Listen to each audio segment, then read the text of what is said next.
Obadias. Unang kabanata. Ito ang sinabi ng Panginoong Diyos tungkol sa bansa ng Edom na kanyang ipinahayag kay Obadias.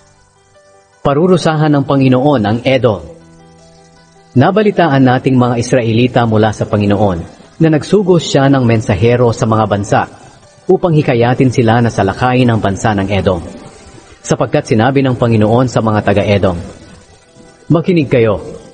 Gagawin ko kayong pinakamahina sa lahat ng bansa at hahamakin nila kayo. Sinasabi ninyo na walang makakapagpabagsak sa inyo dahil nakatira kayo sa lugar na mataas at mabato. Sa pagyayabang ninyong ito, dinadaya lamang ninyo ang inyong mga sarili.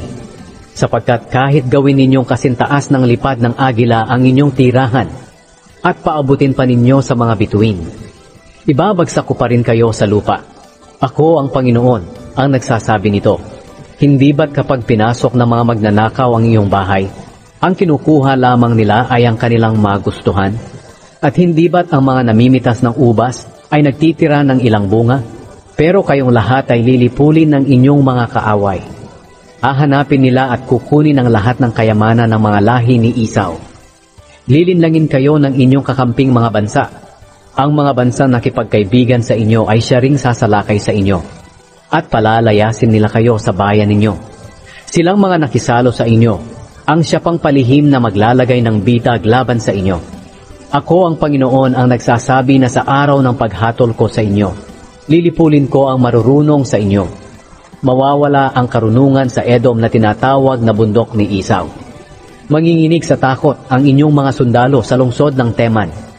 Kaya mamamatay kayong lahat na nakatira sa bundok ni Esau. Ang kasalanan ng mga taga-Edom. Dahil sa inyong pagmamalupit sa mga lahi ni Jacob na inyong kalahi, malalagay kayo sa kahihiyan at lilipulin magpakailanman. Pinabayaan lamang ninyo ang Jerusalem ng salakayin ng ibang bansa. Pinabayaan ninyong kunin ang kanilang mga ari-arian at paghati-hatian sa pamamagitan ng palabunutan. Kayo'y tulad nila ng mga kaaway ng Israel. Hindi sana ninyo ikinatuwa ang panahon ng kapahamakan ng mga taga-Huda na inyong kalahi. Hindi sana kayo nagalak sa panahon ng kanilang pagkawasak, at hindi sana kayo nagmalaki sa panahon ng kanilang kahirapan. Hindi dapat sana kayo pumasok sa lungsod ng aking mga mamamayan sa panahon ng kanilang kasawian at kumuha ng kanilang mga ari-arian. At hindi sana kayo natuwa sa panahon ng kanilang paghihirap. Hindi sana kayo nag-abang sa mga sangang daan upang patayin ang mga tumatakas mula sa Jerusalem, at hindi sana ninyo sila ibinigay sa mga kaaway sa panahon ng kanilang kasawian. Parurusahan ng Diyos ang mga bansa. Hindi sana ninyo ginawa iyon sa mga taga-Jerusalem dahil malapit na ang araw ng aking paghatol sa lahat ng bansa. At kung ano ang inyong ginawa sa iba, ganoon din ang gagawin sa inyo. Kung paano ang pagtrato nyo sa iba, ganoon din ang magiging pagtrato nila sa inyo.